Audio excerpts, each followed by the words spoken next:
네, 이 성탄절에 주시는 하나님 말씀, 함께 은혜를 나누고자 하는 말씀은 요한복음 10장 7절부터 15절까지 말씀을 찾으신 줄 알고 교독합니다.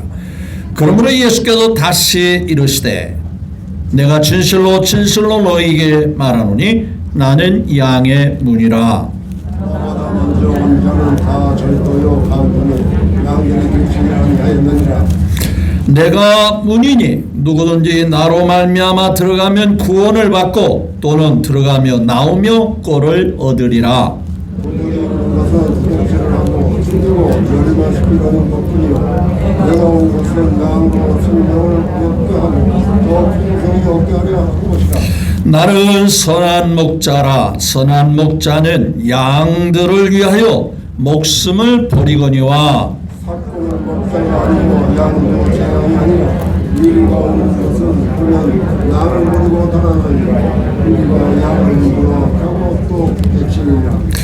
달아나는 것은 그가 싹군인 까닭에 양을 돌보지 아니함이나. 나는 선한 목자가 나는 내 양을 알고 양도 나를 아는 것이. 다 같이요. 아버지께서 나를 아시고 내가 아버지를 아는 것 같으니 나는 양을 위하여 목숨을 버리노라. 아멘. 네, 7절부터 15절 말씀까지 말씀을 같이 교독했습니다. 이 말씀을 통해서 예수님이 오신 이유를 아는 행복이라는 주제로 함께 은혜를 나누기를 원합니다. 먼저 하나님께 영광을 올려드립니다. 물론 우리 모두의 마음과 뜻을 담아 하나님께 영광을 올려드립니다. 또한 이 성탄의 복이, 성탄의 은혜가 여러분 모두에게 혹은 이 자리에 참여하지 못했지만 여러분과 관련된 사랑하는 가족들을 위해까지 넘쳐나게 되시기를 예수님의 이름으로 축복합니다. 성탄의 은혜, 성탄의 복은 뭐니 해도 임마누엘의 복이죠. 임마누엘. 그 이름을 임마누엘이라 하셨으니 이를 번역한 즉 하나님이 우리와 뭐 하심이라? 함께 계심이라. 네, 함께 하시는 복. 세상에 훌륭한 부모를 둔 자녀를 일컬어 정말 복 받았다고 그러죠. 좋은 아버지를 만나고 좋은 부모를 만나는 사람 복 받았죠. 근데 그게 하나도 우리에게는 부러울 것이 없는 것은 누가 우리 아버지시다?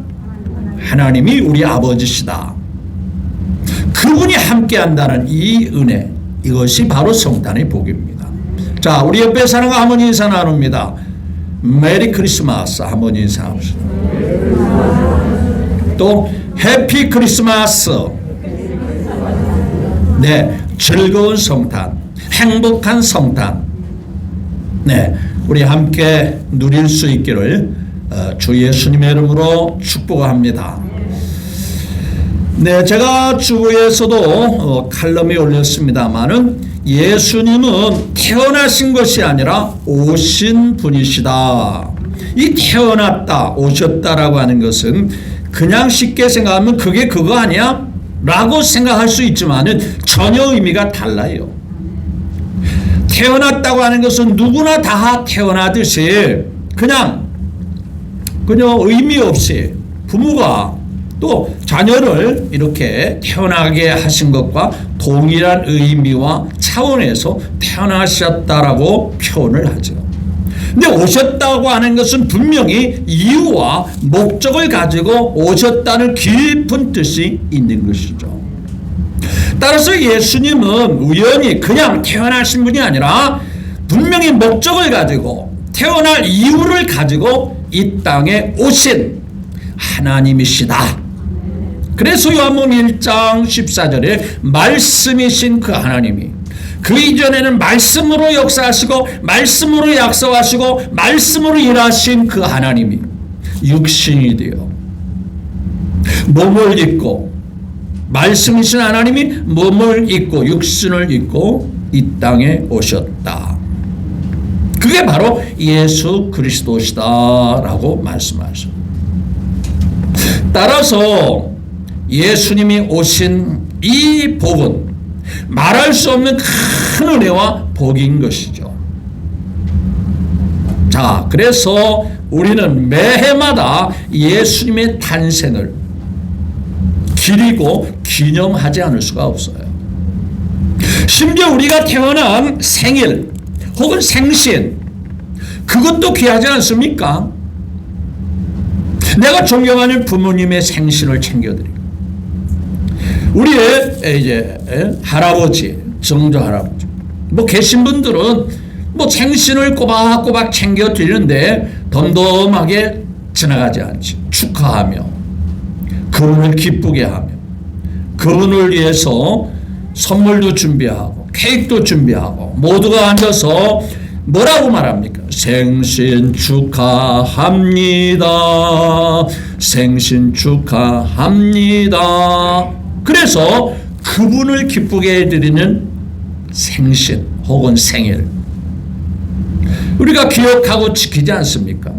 하물며 하나님께서 육신을 입고 이 땅에 목적을 가지고 오신 그분을 기쁘게 해드리는 이 성탄을 그냥 지낼 수가 없는 거죠. 그런데 어느 때부터인가 주인공이신 예수님이 사라져버리는 안타까움이 없지 않아 있어요.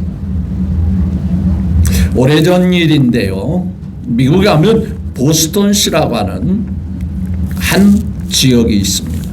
거기에 작은 도시 소머빌이라고 하는 또 다른 작은 도시가 있는데, 이 지역은 기독교인들이 상당히 많이 살고 있는 지역입니다. 그래서 시 당국에서는 마치 우리 시청에 가보신 분은 알겠지만 뭐가 반짝반짝 빛나죠? 뭐 안 가보셔도 잘 모르겠죠. 성탄 트리 점화가 있죠.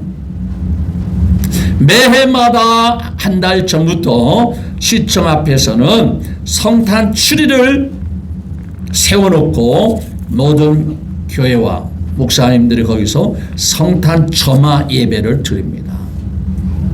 자, 이 소모빌이라고 하는 작은 시청에도, 이 도시의 시청에서도 기독교인들을 위해서 2000년 전에 예수님의 탄생을 기념하는 모형물을 만들어 놓고 성탄 축제와 행사를 치르게 되었습니다. 오두막을 지어놓고 마구간도 만들어 놓고, 그리고 무용으로 요셉과 마리아, 그리고 구유를 만들어 놓고 또 그 구유에 아기 예수님도 무용으로 만들어 놓고, 동방 박사와 그리고 목자들과 양치는 목자들과 기타 등등 무용을 만들어 놓고 성탄절을 즐기고 하나님께 영광 돌리는 행사들이 준비되었습니다.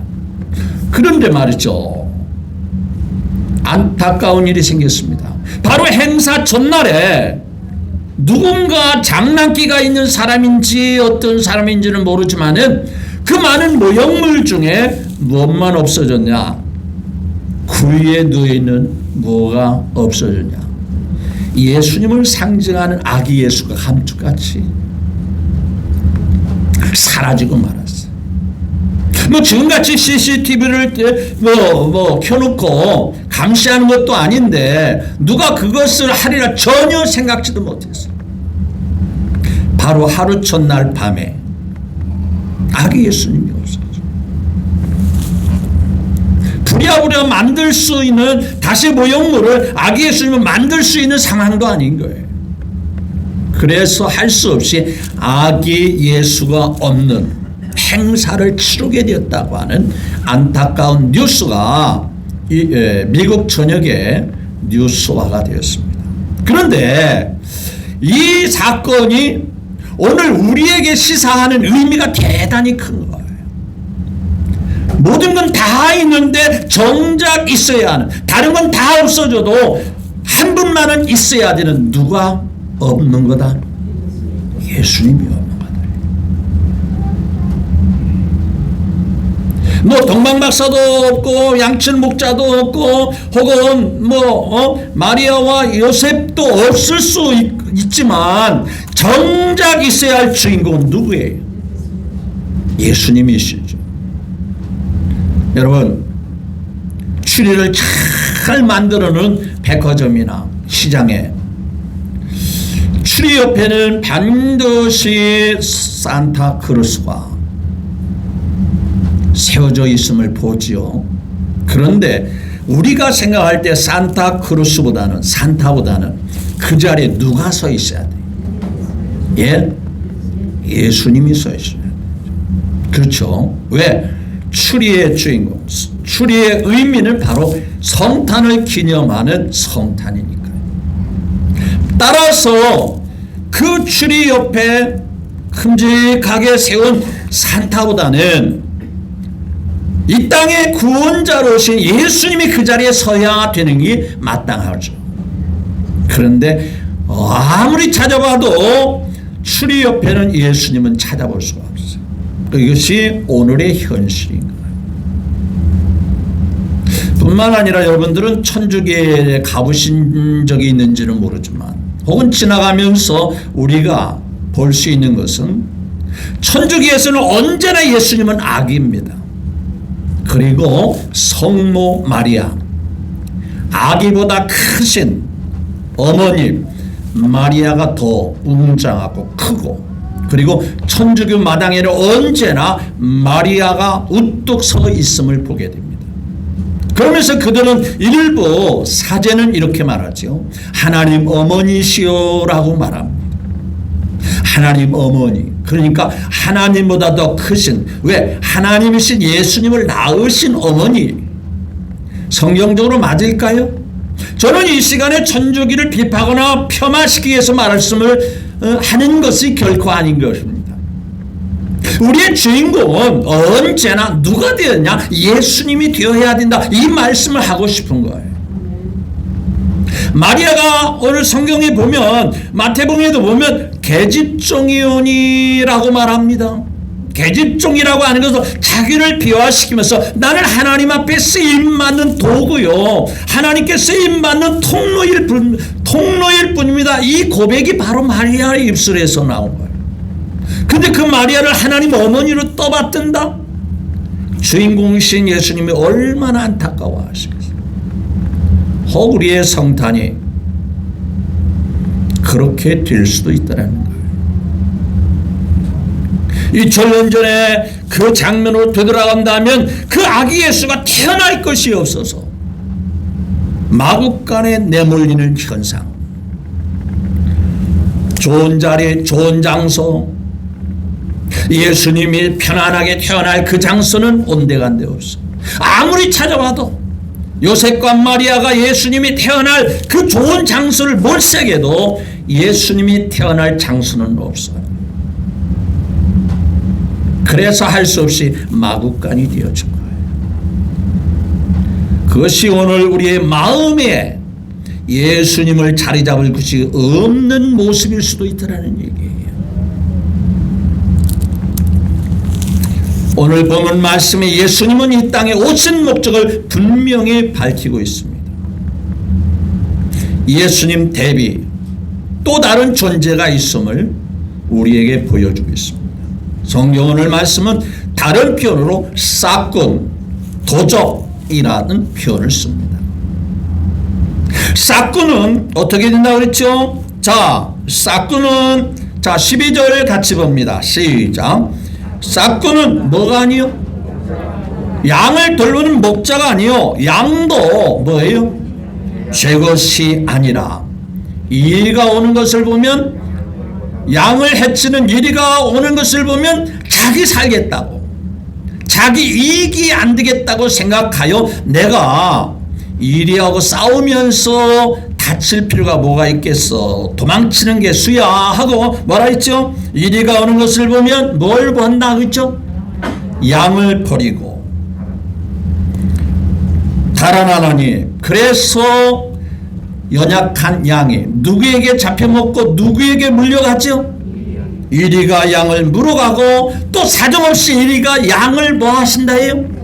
해쳐버린다는 거예요. 이리가 나타나면 목숨 걸고 양을 지켜야 되잖아요. 보호해 줘야 되잖아요. 양은 이리를 이길 수 있는 힘이 없어요. 그런 능력이 없어요. 따라서 목자가 필요한 건데, 목자인 척 하는 싹군이 있어요. 그런데 평소에는 양을 돌보는 듯 하는데 결정적인 순간, 양이 정말 어려움을 당하는 순간 내동댕이 치고 달아나 버리고 만다는, 그런가 하면 또 다른 표현으로 도적이라고 표현합니다. 도적. 10절을 같이 봅니다. 10절 시작. 도둑이 오는 것은 뭐예요? 도적질하고 뭐예요? 죽이고 뭐 하는 거예요? 멸망시키는 것 뿐이요. 네, 싹군은 이리가 나타나면 사정없이 양을 버리고 달아나는 뿐만 아니라, 도적은 그 양을 위해서 도적질하고 뭐 한대요? 죽이고 뭐 한대요? 멸망시키려는 거다. 여기서 말씀하는 이 도적이나 싹군은 마귀와 마귀 수하의 세력들을 가리키는 거예요. 마귀는 우리의 영혼을 파멸로 이끌어가는 거예요. 영원한 멸망의 길로 이끌어가는 거예요. 우리의 영혼을 피폐하게 만들어요. 계속 죄짓게 해서 하나님과 거리가 멀어지게 만들어요. 이거 확실하게 믿으시면 아멘. 그래서 마귀의 그 밑에 마귀의 올무가 돼서 마귀에게 끌려다니는 사람은 정말 불행하고 비참한 사람입니다. 그런데 말이죠, 그런 양들, 그런 인생들, 그런 사람들을 위해서 누가 나타나신 거예요? 바로 그게 바로 성탄의 의미예요. 성탄의 기쁨이 됩니다. 자, 7절을 같이 봅니다. 그러므로 예수께서 다시 이르시되 뭐라 했죠? 진실로 너희에게 이르노니 나는 뭐라? 양의 행복의 문으로 들어갈 수 있는 문이라, 영원한 소망의 문으로 들어갈 수 있는 문이라. 여러분, 어디 들어가려면 반드시 뭘 통해야 되죠? 문을 통해야 돼요. 그 문을 통해야 되는데 그 문이 누구냐? 예수님이라는 거예요. 기억하십시오. 영생 복락 멸류관, 그것을 확실히 받게 하기 위해서 예수님이 문이 되어 주신 거예요. 천국으로 들어가는 문이 되어 주신 거예요. 지옥의 문이 아니에요. 영원한 멸망의 고통의 문이 아니에요. 영생 복락을 누리는 행복의 문, 바로 예수님 자신이 14장에서는 길이요 진리요 생명이라고 그러죠. 그렇죠?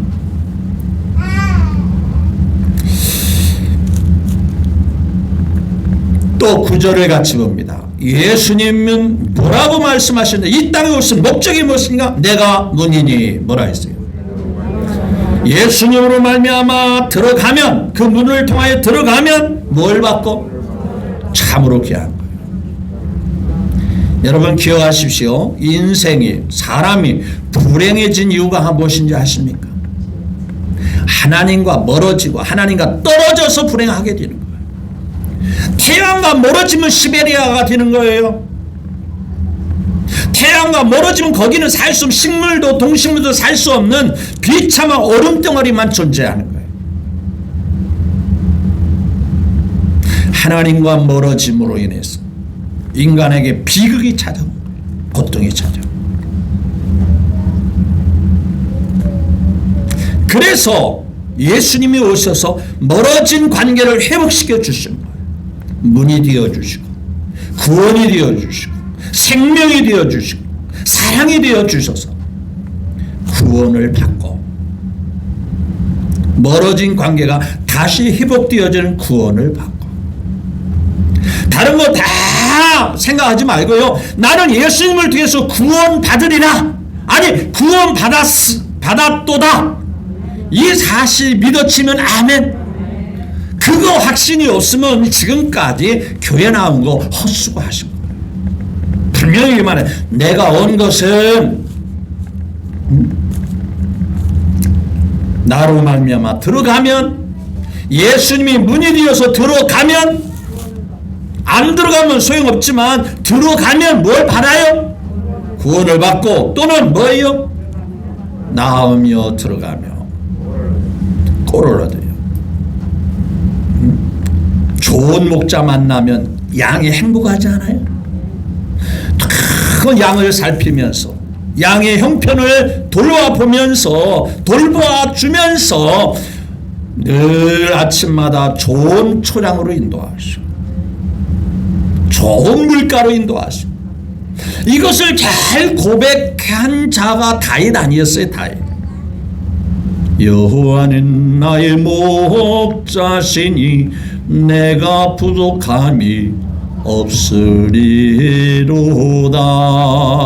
나로 하여금 푸른 초장에 이것을 잘 누리면서 체험하면서 행복과 기쁨과 즐거움 만끽하면서 산 자가 바로 다윗이었어요.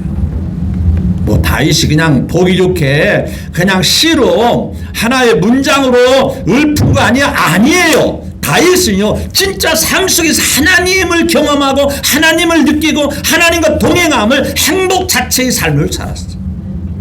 그러기에 다윗은 인간적으로는 외롭고 가족들에게 떨어져서 외롭게 살고 홀로 살아야 되고 망망한 광야 같은 초원에서 살아야 되는데, 하나님이 함께 하시니 나는 부족함이 없다.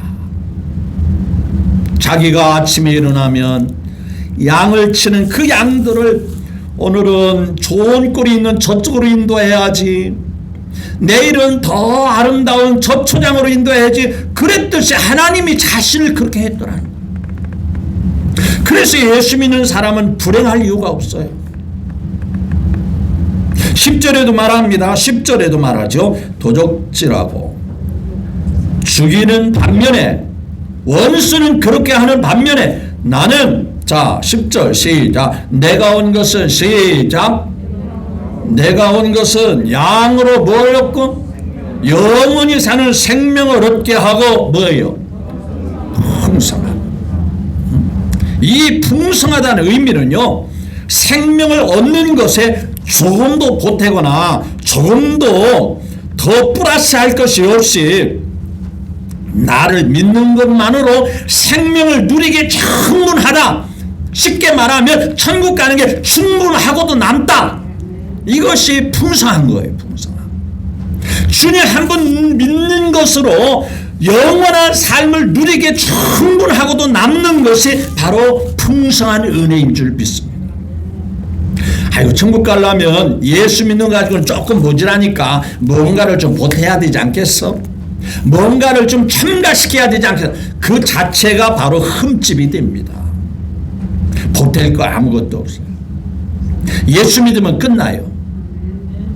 예수 앞에 나오면 조금이라도 죄를 남김죠. 모든 죄 뭐라 했죠? 사함. 확실히 믿어진가요? 그래도 눈꽃만큼의 죄를 좀 남기지 않겠어요? 모든 죄 뭐예요? 다 사함. 기억하십시오. 이 모든 죄를 사했다고 하는 것은 과거의 죄만 사해 놓았을까요? 지금 앞으로 짓는 죄까지도 해결됐을까요? 안 됐을까요?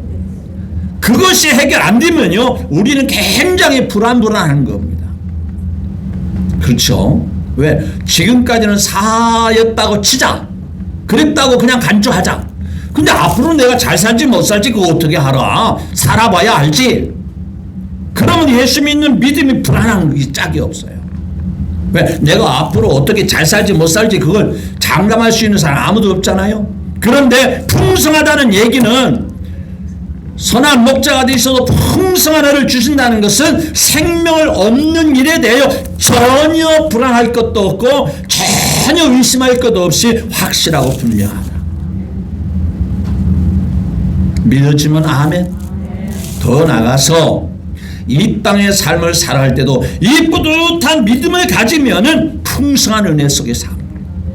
든든함 속에 삽니다. 피곤하거나 지치지 않아요. 주님이 함께 하시는데.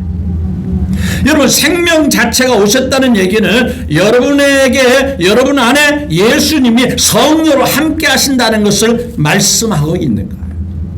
따라서 예수님과 함께 하심이 믿었지만 아멘. 그러면 풍성하지 않습니까? 예수님과 함께 사는데도 뭐가 모자라고 부족합니까? 예수님이 어떤 분인데요? 사랑이 철철 넘치시는 분은 맞아요? 은혜가 풍성한 하나님을 믿는 자 한 사람 한 사람 어제나 오늘도 언제든지 편치 않고 보호해 주시네. 믿었지만 아멘. 이러면 풍성하지 않습니까? 이 정도면 풍성하지 않아요? 맞습니까? 우리가 영적으로 생각하는 게 믿음이에요. 환경을 보면 여전히 부족할 수 있어요. 근데 마음은 든든하잖아요. 믿음으로 주님을 생각하니까 주님이 함께 계시니까 풍성하나요. 더 나아가서는 14절을 다 같이 봅니다. 시작. 나는 선한 목자라. 나는 다른 목자와 달라서 내 양을 알고 양도 나를 아는 것입니다. 기억하십시오. 진짜 참양은 누가 목자인지, 나를 이끌고 나를 책임질 그 목자가 누군지를 알아야 되는 거예요. 모르는 거예요. 그래서 양도 나를 안다. 내가 교회 다니면서 예수님이 누군지를 제대로 모르겠다, 예수님에 대해서 확신이 없다, 양이 아니라서 그런 거예요. 예수님은 너무 귀하신 분이다. 너무 존귀하신 분이다. 그래서 양이 예수님을 알아야 돼. 그러면 알면 알수록 떠날 수가 없지요. 소홀히 할 수가 없지요. 귀하신 주여 날 붙드사 날마다 주께로 뭐라 해야 돼? 마음으로, 중심으로, 생활로 늘 주님 앞에 가까이 가고 싶어. 그게 양이 목자를 알기 때문에 가능합니다. 목자가 별볼이 없어. 별거 아니네. 그러니 목자가 꼭 따라다닐 필요가 있어? 목자와 함께 살 필요가 없어? 나도 내 멋대로 살 거야. 양이 목자를 제대로 몰라서 그런 현상이 생기는 거죠. 그런데 더 중요한 것은 얼마나 우리를 사랑한지 아세요? 목자이신 예수님이 얼마나 우리를 사랑한지 아세요? 이거 하나면 끝나는 거예요. 바로 마지막 15절을 같이 봅니다. 시작.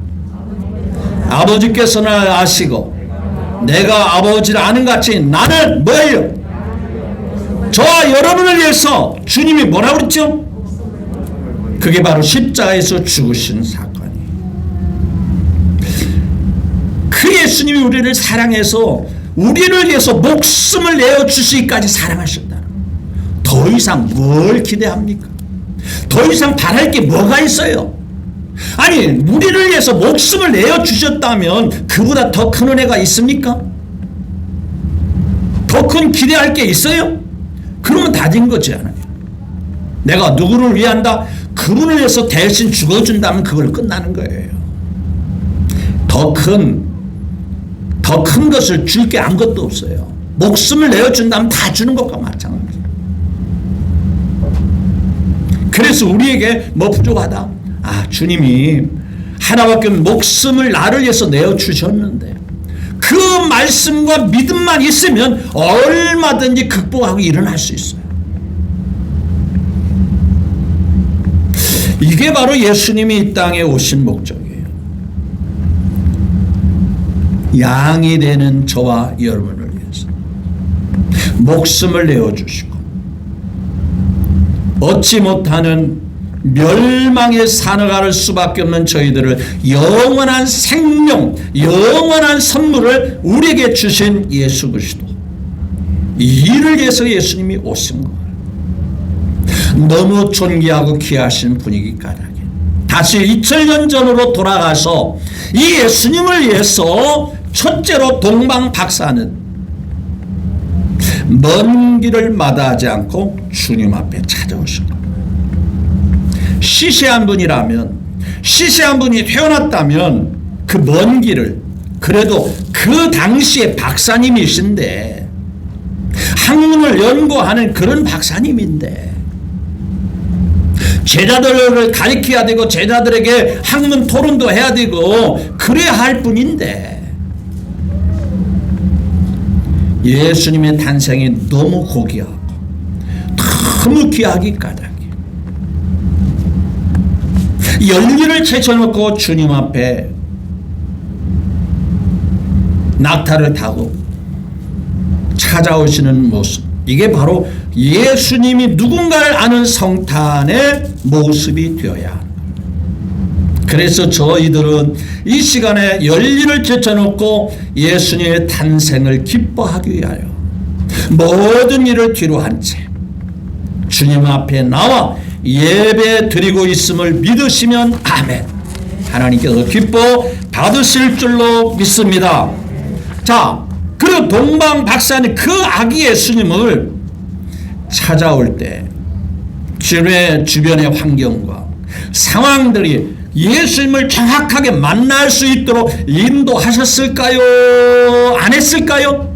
하늘에 뭐가 인도했죠? 별이 인도했죠. 별을 보고 예수님을 찾아가는 거예요.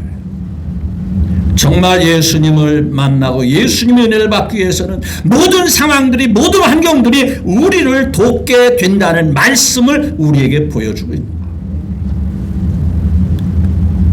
별이 끝났을 때는 그 이후에는 말씀이, 하나님의 말씀이, 예언의 말씀이 그들을 정확하게 베들레헴에 태어나신 예수님에게로 인도하셨어요.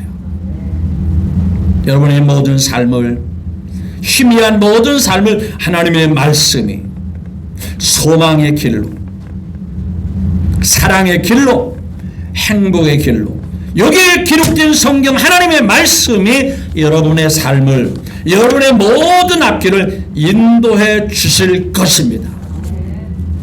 세 번째 동방 박사는 진심으로 가식이 아닌 경배를 드렸습니다.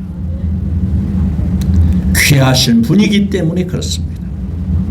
이제 갓 태어난 아기 예수님인데 우리가 박사들이니까 더 높지 않아? 아직 잘하려면 멀었잖아? 앞으로 왕이 된다고? 그건 두고 봐야지 라고 생각할 수도 있었겠지만은 동방 박사는 그렇지 않았어요. 그분을 아기 예수로 보지 않고 이 땅에 메시아로 오심을, 이 땅에 그리스도로 구원자로 오심을 믿고 경배 드렸습니다.